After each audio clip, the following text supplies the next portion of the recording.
겨울치고는 이례적으로 많은 양의 비가 내렸습니다. 비가 그치고 나면 강추위가 찾아올 거라고 하는데요. 주말까지의 날씨 상황 자세히 알아보도록 하겠습니다. 네, 맹수영 날씨 칼럼니스트 연결돼 있습니다.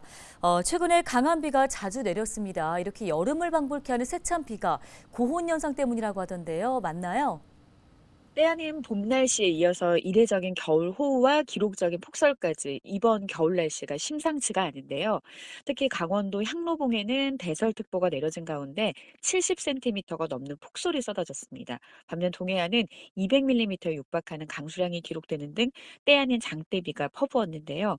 포근한 날씨에 산간 고지대는 폭설이 그리고 산 아래는 폭우가 쏟아지는 것, 이런 극단적인 현상이 나타나는 것은 역사상 처음입니다. 그러니까 마치 봄과 비슷한 기압계가 나타나기 때문인데요. 올해 강하게 발달한 엘니뇨의 영향으로 동아시아 지역의 기류가 뒤틀렸기 때문입니다.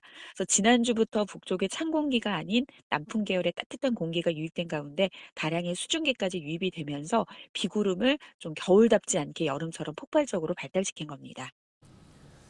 네, 비가 그치고 난 뒤에는 맹추위가 예보돼 있던데요. 서울과 수도권이 얼마나 추울지가 궁금합니다. 또 최근에 이상 기온이라고 할 정도로 겨울치고는 포근한 날씨가 이어지면서 체감 추위가 더 크게 느껴질 것 같은데 주말까지의 날씨 상황 한번 전망해 주실까요? 주 초에 한 차례 겨울비가 지나고 난 다음에 다시 겨울비가 시작이 됐습니다. 16일 토요일까지 전국에 다시 세찬비가 지난 뒤에 기온이 토요일부터는 급격하게 떨어지게 됩니다. 특히 17일 일요일 서울의 아침 기온 영하 12도까지 떨어지고요. 그리고 이 기온은 지난주 포근했던 날씨에 비해서 많게는 20도나 낮게 떨어지는 겁니다. 낮 기온도 영하 5도에 머무는 등 한겨울 추위가 찾아오겠습니다. 그리고 이후 열흘 가까이 이러한 영하권의 한파는 계속될 예정이니까요.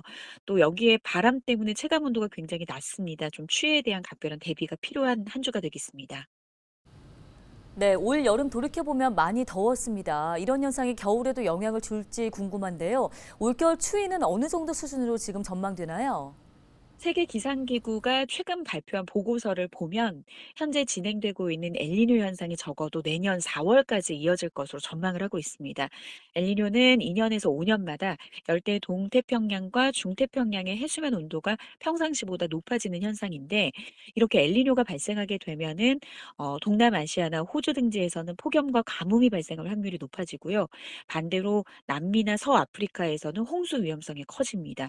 특히 올해 5월부터 시작된 엘니뇨가 온난화와 기후 변화와 맞물리게 되면서 영향력이 배가 됐다는 게 평가인데요.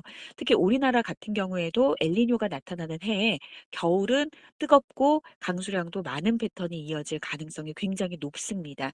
특히 가장 강력한 엘니뇨로 알려졌던 1997년과 98년 사이에는 폭우와 홍수로 5조 달러의 피해와 2만 3천 명이 사망한 것으로 추정하고 있을 정도로 기후 변화의 피해가 굉장히 큰데요.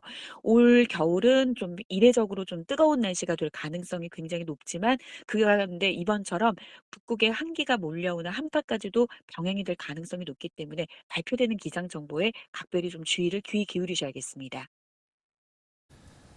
네, 알겠습니다. 오늘 말씀은 여기까지 듣겠습니다. 맹소영 날씨 칼럼니스트였습니다.